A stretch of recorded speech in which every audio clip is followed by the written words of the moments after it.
kita butuh baru kita datang. Tapi kita harus jadikan dia, Tuhan itu adalah segala-galanya.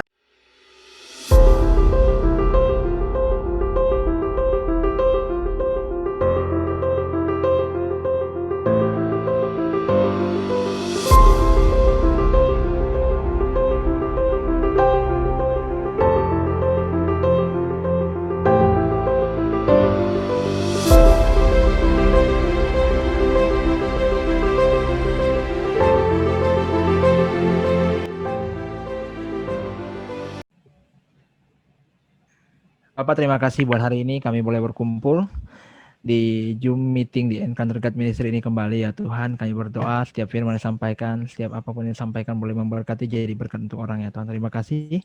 Berkati juga setiap kami di sini ya Tuhan yang melayani ya Tuhan, bagian kami masing-masing. Terima kasih Tuhan. Kami serahkan renungan dan pertemuan hari ini ke dalam tangan. Dalam nama Tuhan Yesus, haleluya. Amin. Amin. Amin.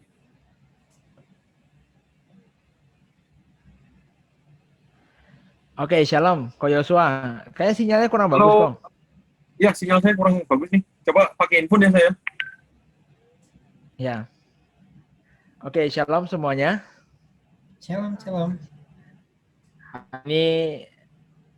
Hari ini kita akan belajar tentang berbuah di dalam segala musim. Ya. Ada Ana di sini. Tunggu dia connecting to audio, nggak apa-apa. Saya mulai lanjut ya.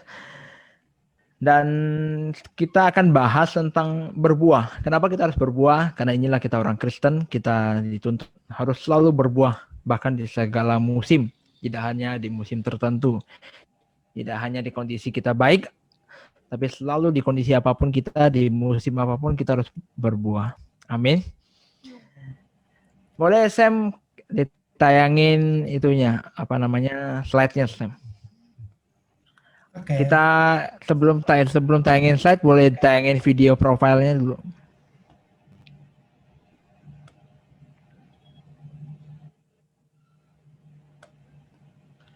Boleh ditayangin video profilnya.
Oke, puji Tuhan.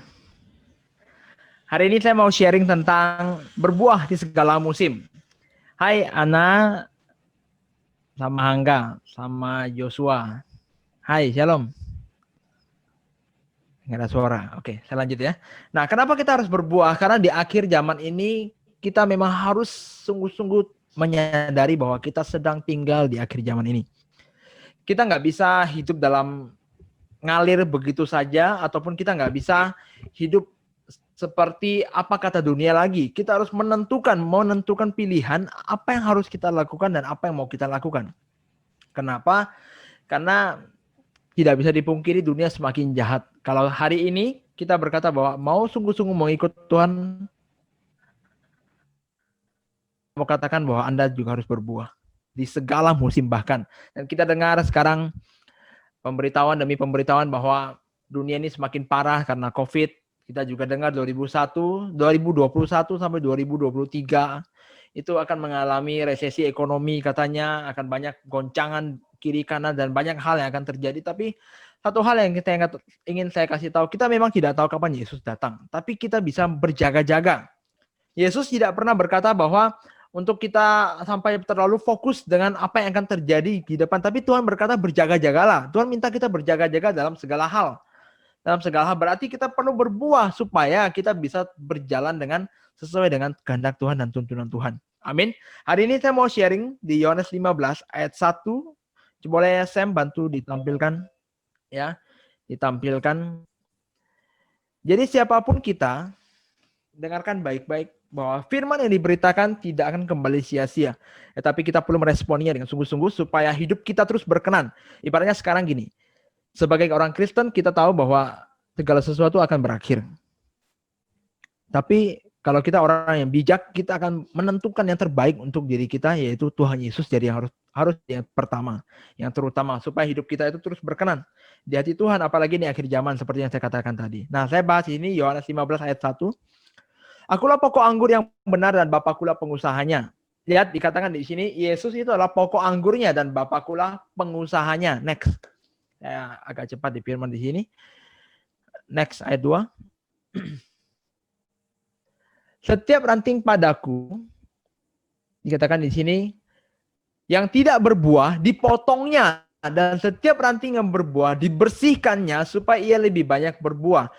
Kalau untuk orang yang berkebun pasti ngerti ya namanya membersihkan ranting atau apa supaya lebih banyak berbuah, karena kita pernah lakukan, kita pernah coba lakukan, dan memang secara ilmu pun tanaman ataupun apa tumbuhan-tumbuhan itu kalau kita bersihkan akan lebih banyak buah. Nah, dikatakan di sini, setiap ranting padaku yang tidak berbuah, dipotongnya. Kita pernah lihat kan kalau tanaman itu kalau nggak berbuah, pasti kita mau patahkan, terus kita buang.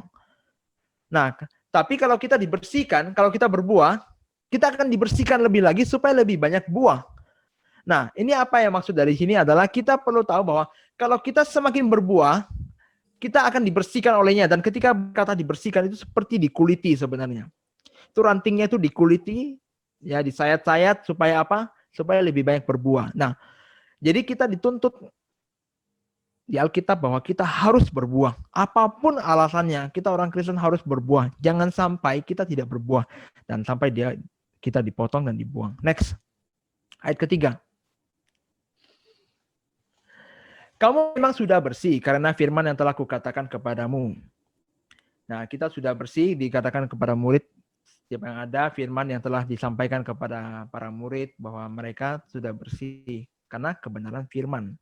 Perlu diketahui semakin kita mengenal Tuhan, mengenal firman-Nya, ya kita akan semakin disamakan seperti Dia, semakin serupa dengan Tuhan. Tapi di ayat 4 dikatakan, coba ayat 4. Ayat 4 begitu penting di sini. Tinggallah di dalam aku dan aku di dalam kamu. Lihat, Tuhan meminta kita itu untuk tinggal dalam Dia dan Dia di dalam kita. Orang Kristen, sebenarnya firman ini bukan hanya untuk berbicara kepada orang Kristen. Mungkin orang berkata bahwa Yesus itu hanya untuk orang Kristen. Tidak. Yesus itu mati untuk seluruh dunia. Setiap orang yang mendengarkan firman-Nya harus mengetahui bahwa Tuhan itu rindu untuk tinggal dalam kita dan kita di dalam Dia. Sama seperti ranting tidak dapat berbuah dari dirinya sendiri kalau tidak tinggal pada pokok anggur. Jadi kalau ranting itu sudah patah, itu tidak akan pernah bisa berbuah. Jadi kita perlu tahu bahwa Tuhan itu ingin kita tuh selalu berbuah. Makanya dikatakan kalau Ia tidak tinggal pada pokok anggur, demikian juga kamu tidak berbuah jikalau kamu tidak tinggal dalam aku. Jadi ada satu rahasia, sebenarnya rahasia ini sudah semua orang sudah tahu kalau pernah baca firman ini, tapi perlu diulang-ulang supaya merema dalam kehidupan kita. Kunci rahasia untuk kita berbuah adalah kita harus tinggal dalam Tuhan. Amin. Dengan kita tinggal dalam Tuhan, apapun yang kita khawatirkan, yang kita takuti, yang kita bingungkan dalam hidup kita, kalau kita tenang dan kita hidup dalam Dia, kita akan berbuah sekalipun tidak enak dalam perjalanannya. Next. Di ayat 5, akulah pokok anggur dan kamulah ranting-rantingnya. Lihat, barang siapa tinggal di dalam aku dan aku di dalam dia, siapapun yang tinggal dalam Tuhan, percaya kepada Dia, hidup di dalam Dia, ia berbuah banyak. Tuhan ingin kita berbuah banyak. Dan sebab di luar Tuhan, di luar aku, kamu tidak dapat berbuat apa-apa. Siapapun kita, apapun profesi kita, apapun pergumulan kita, kalau kita ingin berbuah, kalau kita ingin mengalami terobosan, bukan kita mencari hal-hal yang bersifat sementara ataupun yang bersifat penyembahan berhala atau apa, tapi kita harus justru kita mendekat kepada Tuhan kita sendiri supaya kita dapat berbuah. Kenapa? Semakin kita dekat dengan Tuhan, kita akan semakin serupa dengan Dia. Semakin kita dekat dengan Dia, semakin kita mengenal Dia, kita akan melakukan apa yang Dia ingin kita lakukan. Bahkan hal-hal yang belum pernah kita pikirkan itu apa. Nah, oleh karena itu dikatakan, ia berbuah banyak. Barang siapa tinggal di dalam aku dan aku di dalam dia, ia berbuah banyak. Sebab di luar aku, kamu tidak dapat berbuat apa-apa. Di luar Tuhan, dengarkan baik-baik. Sekalipun kita bisa bertahan hidup, bisa melakukan banyak hal, dan kita punya banyak harta, dan kita punya segala-galanya. Tapi kalau kita di luar Tuhan, kita tidak bisa berbuat apa-apa. Bahkan kalau kita di luar, kita terlepas dari pokok anggur, atau dari pokoknya, kita akan kering. Dan ketika kering, kita akan dibuang. Jangan sampai itu terjadi. Makanya dikatakan di sini, di luar Tuhan, di luar aku, kamu tidak dapat berbuat apa-apa. Dan Tuhan ingini kita sesuai dengan kehendaknya dan panggilan Dia dalam hidup kita. Kita perlu sadar dan mengingini satu hal ini, yaitu sebuah rahasia untuk kita terus berbuah. Mau di musim kita, ekonomi kita lagi tidak bagus, keluarga kita lagi ada yang sakit, ataupun kita sedang pergumulan dalam sebuah hubungan, di dalam keluarga, di dalam apapun itu, pelayanan dan lain-lain, jadilah tenang dan tinggallah di dalam Tuhan. Karena di dalam Tuhan ada jalan keluar. Kita hanya perlu mempercayai Dia sepenuhnya supaya hidup kita terus berkenan di hatinya. Gak ada jalan lain sebenarnya.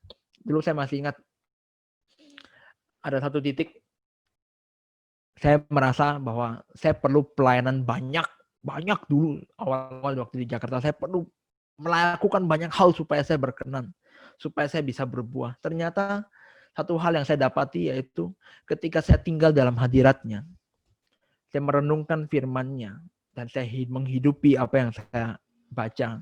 Ternyata saya pelan-pelan mulai berubah. Bukan karena kuat gagah saya, tetapi hanya perlu tinggal dalam Tuhan. Kita bisa bayangkan, pernah kita tahu bagaimana buah apel itu, kalau kita tanam buah apel, tiba-tiba kok ada buahnya, dari mana? Kok bisa tiba-tiba muncul buah? Nggak ada yang bisa tahu. Kok tiba-tiba bisa muncul daun? Kita nggak bisa tahu gimana prosesnya. Tapi kita cuma diminta untuk tinggal. Amin ya. Kalau kita tinggal dalam Dia, itu otomatis akan berbuah. Karena dikatakan bahwa kita itu akan, kalau kita tinggal dalam pokok anggurnya, ibaratnya tidak patah, tidak jauh, pokoknya tetap tinggal, tetap tertempel ya. Di dalam pokok anggurnya kita pasti berbuah. Tapi kita nggak tahu gimana caranya berbuah kan. Intinya makanya Tuhan berkata bahwa tinggallah dalam aku dan aku dalam kamu. Tuhan cuma minta seperti itu. Bukan karena kuat gagah kita, bukan karena siapa kita, bukan karena apa yang telah kita perbuat sebelumnya, tapi karena kasih karunia Tuhan. Di mana kita tinggal dalam Dia, Dia akan menunjukkan jalan-jalan yang baru kepada kita. Dan kebanyakan kita nggak bisa tenang. Kita maunya kerasa kerusuk, pokoknya apa yang bisa saya lakukan, saya mau lakukan. Apa yang bisa saya berikan, saya mau berikan apapun. Pokoknya, tapi nggak mengerti ada satu hal, yaitu kita perlu tinggal di dalam Dia. Gimana cara tinggal dalam Dia? Kita perlu mengenali Tuhan. Pengenalan kita dengan Tuhan harus semakin dalam. Sampai satu titik, doa kita yang kita ucapkan kepada Tuhan itu berubah. Kenapa? Karena kita mulai mengerti dan mengenal Dia. Karena buah-buah yang telah muncul dalam kehidupan kita. Dan karena kita ini adalah diumpamakan seperti pohon ataupun tanaman yang terus bertumbuh. Ya, terus bertumbuh kalau kita dekat dengan Tuhan. Kuncinya adalah dekat dengan Tuhan dan tinggal dalam Tuhan. Kalau kita tidak tinggal dalam Tuhan, ya kita bisa lakukan banyak hal.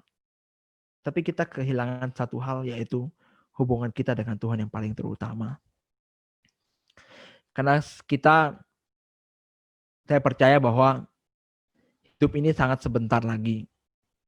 Apa yang bisa kita kasih untuk Tuhan, kita perbuat untuk Tuhan, kalau bukan memberikan hidup kita buat Tuhan.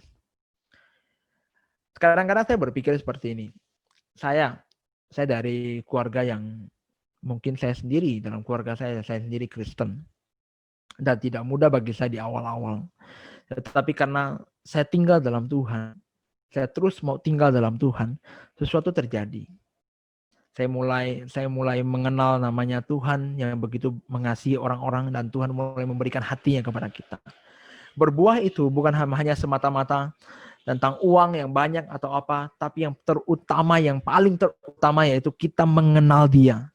Kalau kita mengenal dan mempunyai pengenalan yang lebih dalam tentang Tuhan, itu akan membuat kita itu masuk di dalam sebuah rencana Dia yang kehidupan kita yang sesungguhnya. Tapi kalau kita tidak tinggal di dalam Dia, dengarkan baik-baik, sehebat apapun kita hidup, itu seperti hampa.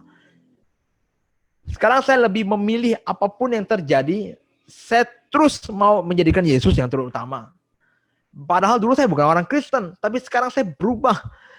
Dan ketika Tuhan mengubahkan buah itu, mulai muncul buah pertobatan, buah karakter yang menjadi lebih baik, buah roh mulai muncul, dan berbagai hal muncul. Jadi yang saya pikirkan itu adalah bagaimana hidup saya ini bisa menyenangkan hati Tuhan. Saya bukan seperti orang lain yang saya dengar kesaksian, ada orang yang karena saking cintanya, mereka punya banyak hal, mereka memberikan apa yang secara jasmani, apa yang mereka berikan kepada Tuhan. Kalau saya dapat sebuah pengalaman waktu itu. Saya bermimpi, tiba-tiba ada satu dari langit bulat seperti itu, ada pancaran cahaya turun ke bawah dan berkata, serahkan hidupmu sepenuhnya buat aku. Dan dari situ saya teringat di firman di surat di Roma itu, bahwa persembahan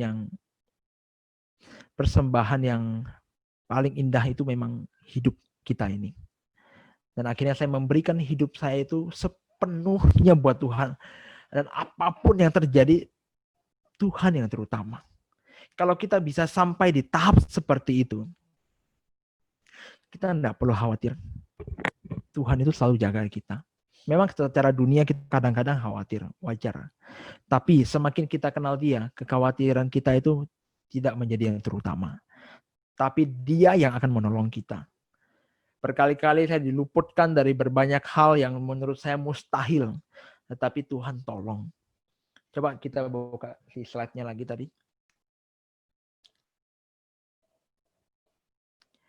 Akulah pokok anggur dan kamulah ranting-rantingnya. Barang siapa tinggal dalam aku dan aku di dalam dia, ia berbuah banyak. Tuhan mau kita tinggal dalam dia dan dia dalam kita. Supaya kita berbuah banyak. Amin. Gimana caranya? Kita lanjutkan dulu di ayat 6. Barang siapa tidak tinggal di dalam aku, ia dibuang keluar seperti ranting dan menjadi kering. Lihat. Manusia masih bisa hidup ketika kita nggak tinggal dalam Tuhan. Orang-orang masih bisa bernafas dan lain-lain. Tapi rohnya pasti mati. Karena tidak mengenal siapa Sang Juru Selamat, siapa Tuhan sesungguhnya. Bagaimana supaya hidup ini jadi berarti. Saya selalu merenungkan ketika saya mulai berangkat ke pelayanan, atau Sabtu dan Minggu, saya selalu merenungkan satu hal di jalan itu adalah, saya tidak mau hidup saya itu biasa-biasa saja. Saya mau hidup saya itu bagaimana caranya pun jadi orang yang berbeda. Sekalipun orang mau mengatakan seperti apapun, terlalu radikal atau apa dengan Tuhan, tetapi saya ingin hidup saya ini jadi berkat dimanapun. Menjaga hidup, menjaga kehidupan supaya orang-orang tuh bisa melihat sesuatu Yesus dalam diri kita. Sampai satu titik banyak keluarga, padahal kami baru nikah 2 tahun ya. Tapi begitu banyak keluarga yang datang ingin dipulihkan. Sampai saya berpikir, siapa saya? Mereka mau terima nasihat yang ada? Dan apa yang saya bicara, apa yang dikeluarkan, apa yang disampaikan kepada mereka, nasihat dan hikmat dan lain-lain, itu begitu saja keluar, begitu banyak dan mengubahkan keluarga-keluarga yang ada. Nah, jadi saya melihat kok bisa seperti itu ya, makin lama kok makin naik gitu. Jadi saya baru sadar bahwa karena kasih karunia Tuhan, kita bisa berbuah dengan cara seperti apa? Kita harus tinggal dalam Tuhan. Amin. Semakin kita dekat dengan Tuhan dan tinggal di dalam Dia, ya, kita akan menemukan banyak jalan. Jadi ada satu keluarga punya banyak pergumulan dan dia menyimpan banyak hal yang bersifat berhala. Dia punya kris. Sebenarnya saya nggak tahu dia punya kris. Ini kesaksian. Bagaimana orang kalau mau tinggal dengan Tuhan pasti ada penyertaan untuk menyampaikan yang menerima. Dia selalu berkata bahwa aku nggak punya apa-apa. Dia bilang aku udah nggak punya ilmu. Saya udah nggak punya berhala, katanya. Dia bilang begitu banyak hal.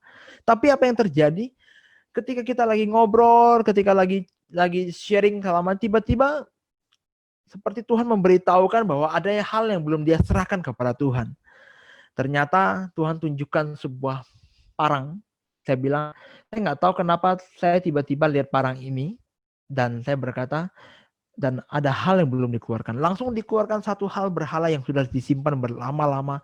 Kris yang kata orang bisa kebal dan lain-lain. Akhirnya saya katakan, itu belum diserahkan kepada Tuhan. Akhirnya diserahkan kepada Tuhan. Keluarga dipulihkan, ekonomi dipulihkan, semua hal-hal yang berantakan dipulihkan, keluarga dipulihkan, anak-anak dipulihkan. Karena kenapa? Memberi hidup buat Tuhan dan hidup dalam Tuhan. Ini udah jalan 2 minggu. Dan Tuhan itu menyertai hidup mereka. Kepada setiap kita juga, apapun pergumulannya, bahkan yang saya cerita orang yang sudah mau cerai, tiba-tiba Tuhan meminta untuk menghubungi mereka, padahal saya nggak pernah pikirkan mereka dan bahkan jauh tempatnya. Saya di Pontianak waktu itu, ya, di Pontianak waktu itu orangnya di tempat lain. Tiba-tiba waktu lagi doa, nggak tahu gimana ceritanya, Tuhan itu meminta untuk menghubungi mereka. Menghubungi mereka dan mereka udah posisi udah berpisah, tapi belum cerai secara hukum. Tapi apa yang terjadi dari sana? Tuhan pulihkan. Dan saya cuma sampaikan pesan Tuhan aja kepada mereka bahwa Tuhan itu mau pulihkan mereka. Tapi apa yang terjadi? Mereka berubah, keluarga mereka diberkati dan bahkan diberkati anak satu lagi. Kalau kita ingin berbuah, mengalami terobosan yang baru dengan Tuhan, tidak ada jalan lain, kita perlu tinggal dalam Tuhan. Dan semakin kita tinggal dalam Tuhan, semakin dekat dan semakin mengenal Dia, pasti ada penyertaan Tuhan yang berbeda. Dan ibaratnya sesuatu yang tidak mungkin jadi mungkin. Tetapi jangan pernah kita itu menjadikan Tuhan itu seperti ketika kita butuh baru kita datang. Tapi kita harus jadikan Dia, Tuhan itu adalah segala-galanya. Bahkan di dalam kondisi yang terburuk pun, Tuhan harus jadi nomor pertama. Kondisi yang paling baik pun, Yesus harus jadi yang pertama. Amin. Nah, kita lanjutkan. Saya sebentar lagi selesai di firman Tuhan.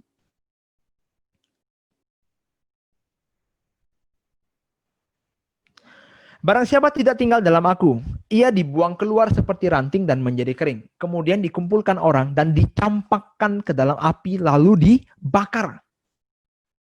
Next. 7. Nah, dengarkan baik-baik. Jikalau kamu tinggal di dalam aku dan firmanku tinggal di dalam kamu. Ya, ini kuncinya. Jikalau kamu tinggal dalam aku, jikalau kamu percaya dengan Tuhan, menerima Dia sebagai Tuhan dan Juru Selamatmu, dan firman-Nya tinggal dalam kita, mintalah apa saja yang kamu kehendaki dan kamu akan menerimanya. Ketika saya merenungkan firman ini, saya mulai berpikir bahwa wah, enak ya, apapun yang bisa kita minta itu dikehendaki, dan apapun yang kita minta diberikan, katanya. Kamu akan menerimanya. Terus saya mulai berpikir, wah, berarti kita bisa minta banyak hal dong. Minta apa, langsung minta aja dengan Tuhan, nggak mikir apa segala macam, ataupun mau minta yang kehendak kita tapi bukan kehendak Tuhan. Ternyata ketika orang percaya kepada Tuhan dan tinggal di dalam Dia, dan firman Tuhan hidup di dalam dirinya, ada satu hal yang terjadi. Cara berpikir, cara berdoa, cara untuk kita mengenal Dia, cara kita hidup di dalam Tuhan itu berubah. Dan apa yang kita minta pun itu berubah. Kita bukan meminta hal-hal duniawi lagi, sekalipun memang kita butuh. Tapi yang terutama keluar dari mulut kita adalah penyembahan. Dan kita mengingini hatinya Tuhan.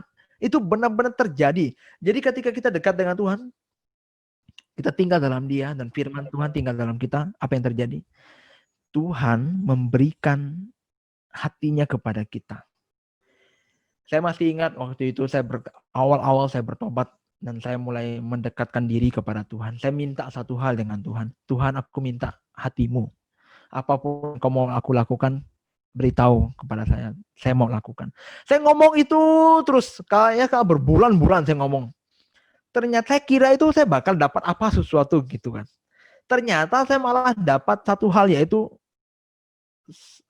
hatinya tentang jiwa-jiwa. Tiba-tiba saya mulai bermimpi begitu banyak kali melihat jiwa-jiwa diselamatkan, jiwa-jiwa begitu banyak untuk dibawa kepada Tuhan, dan membuat saya mulai berpikir, saya minta hatinya Tuhan, ternyata hatinya Tuhan itu adalah tentang jiwa-jiwa. Tapi saya belum mengerti apa yang harus saya lakukan. Jadi kunci terutama waktu itu setelah saya dapat mimpi-mimpi dan tentang jiwa-jiwa itu adalah saya perlu mengenal Yesus lebih dalam. Jangan sampai Kristenan dalam diri kita hanya sebuah KTP. Tapi kita tidak pernah percaya sungguh-sungguh dengan dia. Bahkan memungkiri kuasa dan kuasa kebangkitannya pun kita pungkiri. Jangan sampai itu terjadi. Lebih baik kita kehilangan banyak hal, tapi kita memperoleh harta yang sesungguhnya, yaitu Yesus Kristus yang diberikan kepada kita, daripada kita menerima hal yang di dunia yang membuat kita binasa. Dunia akan membuat kita nyaman dan bahkan membuat kita itu terlena. Memang kita butuh, kadang seperti apapun yang kita butuh, kita ingin hidup seperti orang lain yang punya ini, punya. Tapi jadikan Yesus terutama di dalam hidup kita supaya hidup kita berubah. Dan firman Tuhan harus selalu yang jadi terutama supaya firman Tuhan bisa jadi pelita dalam hidup kita dan menerangi setiap jalan-jalan kita. Tidak bisa kita hidup tanpa firman. Tidak bisa kita hidup tanpa Yesus. Sekalipun memang kita bernafas. Kita lihat aja nanti apa yang akan terjadi setelah akhir zaman itu. Hari terakhir itu terjadi. Kita nggak tahu kapan. Tapi kalau saudara yang mendengarkan suara saya hari ini, firman ini berbicara kepada kita hari ini. Apakah kita sungguh-sungguh mengasihi Dia? Apakah kita lebih mengingini hal dunia? Atau apakah kita lebih mengingini hal-hal yang memuaskan nafsu kita, atau kita lebih mengingini Tuhan? Kalau kita lebih mengingini Tuhan, Tuhan itu yang akan menyertai kita. Dan tidak pernah dikatakan di Alkitab bahwa kalau kita ikut Tuhan, kita akan seperti orang yang maksudnya selalu happy, selalu nyaman, selalu yang terbaik, dikasih semua hal. Tidak, justru Paulus berkata, kalau kita ikut Tuhan, kita akan ikut menderita seperti Kristus menderita. Ya, tapi Tuhan tidak pernah tutup mata dan membiarkan itu begitu saja. Ayat terakhir, ayat 8 ditampilkan.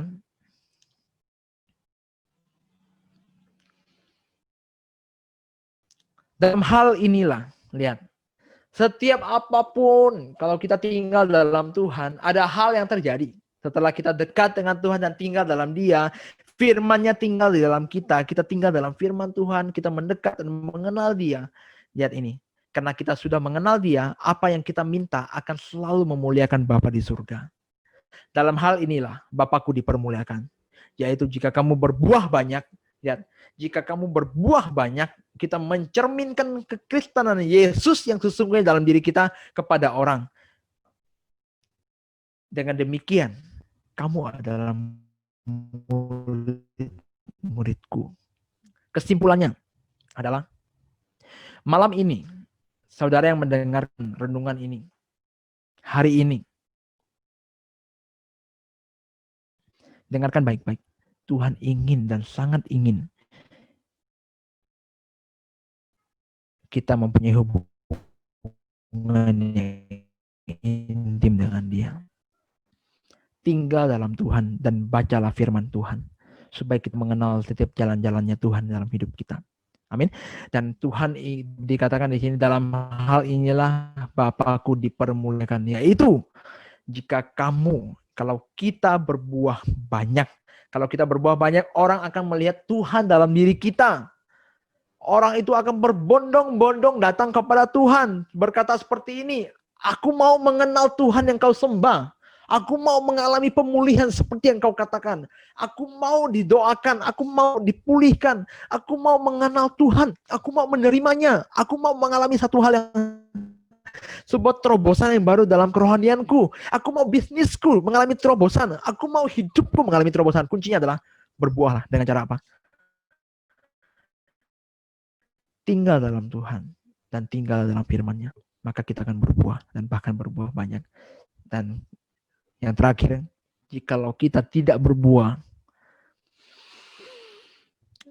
kita akan semakin diseret dan kita akan dibuang. Sebenarnya kasih karunia Tuhan itu selalu memampukan kita. Tetapi semakin jauh, semakin lama kita meninggalkan Tuhan, akan sulit untuk kembali. Kemarin saya doa keliling di sini, saya keliling. Tiba-tiba tuh saya lihat satu batang daun ubi ya. Batang daun ubi. Batang daun ubi ini baru kita tanam 1-2 hari sebenarnya. Kita patahkan, kita tanam langsung. Kan gampang tanamnya ya, daun ubi itu. Ubi lah. Batang ubi itu kami tanam. Dan dulu setahu saya itu lama sekali tumbuhnya. Tapi ketika doa keliling, saya tiba-tiba lihat kok baru 1-2 hari udah ada daunnya. Dan di situ saya dapatkan hikmat seperti ini. Orang yang terlalu lama jauh dari Tuhan, itu butuh perjuangan yang begitu ekstra untuk kembali kepada Tuhan. Karena apa? Dia sudah terikat dengan banyak hal dan bahkan dia harus membayar harga karena hasil dari tabur tua yang dia lakukan untuk kembali kepada Tuhan. Tetapi orang yang baru meninggalkan Tuhan ataupun belum lama meninggalkan Tuhan ataupun dia terjatuh atau apa dan kita cepat-cepat kembali kepada Tuhan, kita akan kembali lagi dalam kasih karunia Dia, kasih karunia dari Tuhan dan bahkan kita akan kembali berbuah dengan cepat. Kita lihat banyak orang ketika mereka terikat dengan narkoba, begitu sulit mereka untuk kembali. Ketika mereka terikat dengan hal-hal yang contoh perjudian, mereka begitu sulit untuk kembali. Padahal kata orang tinggal percaya, tapi mereka mengalami kesulitan.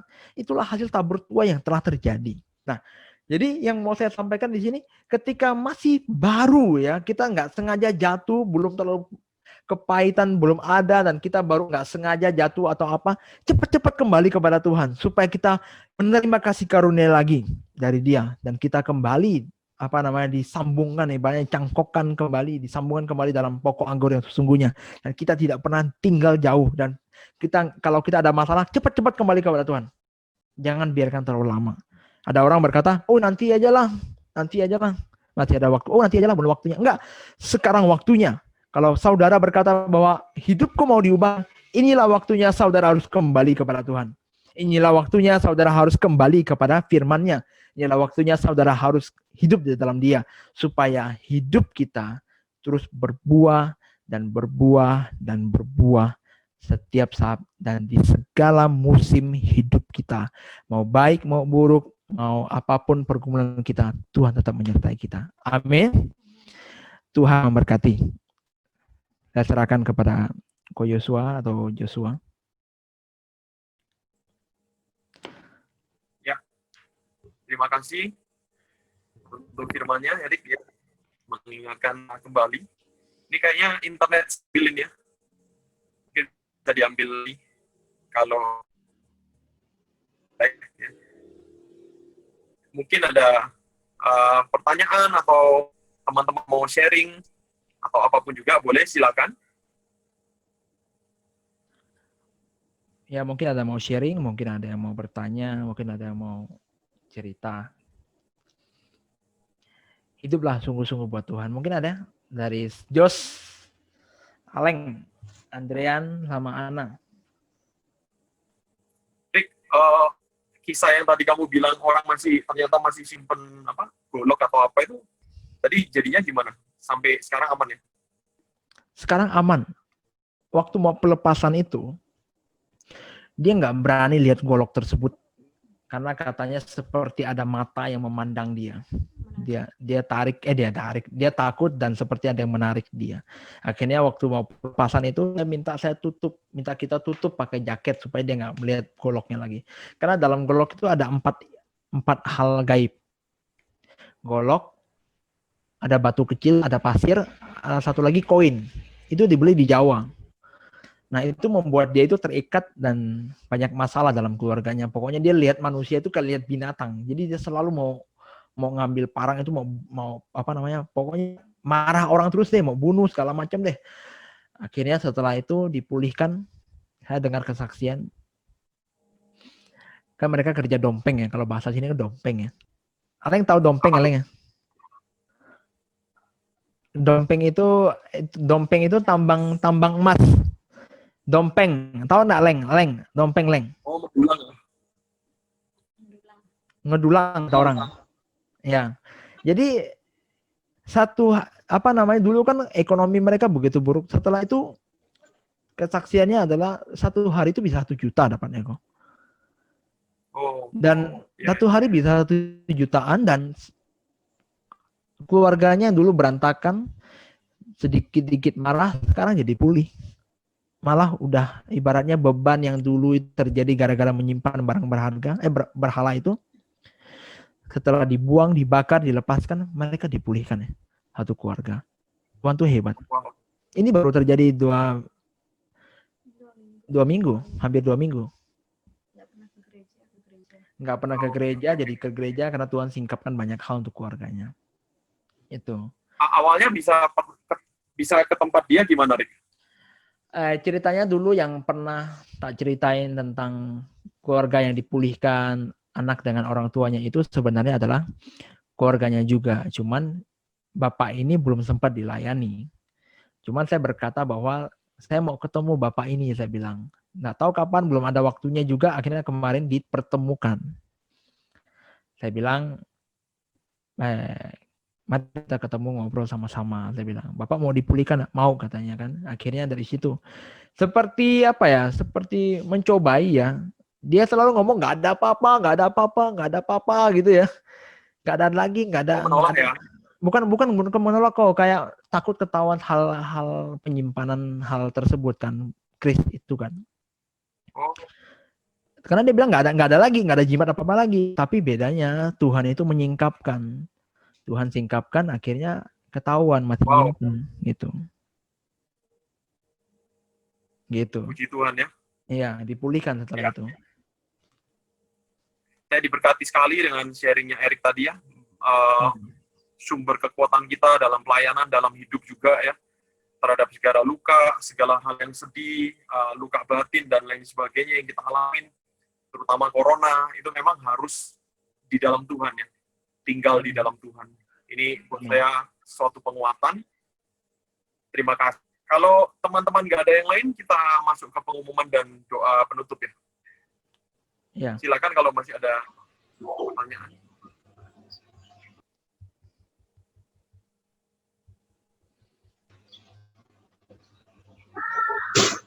Ada pokok doa masuk apa ya? Ada teman-teman yang mau didoakan? Ya.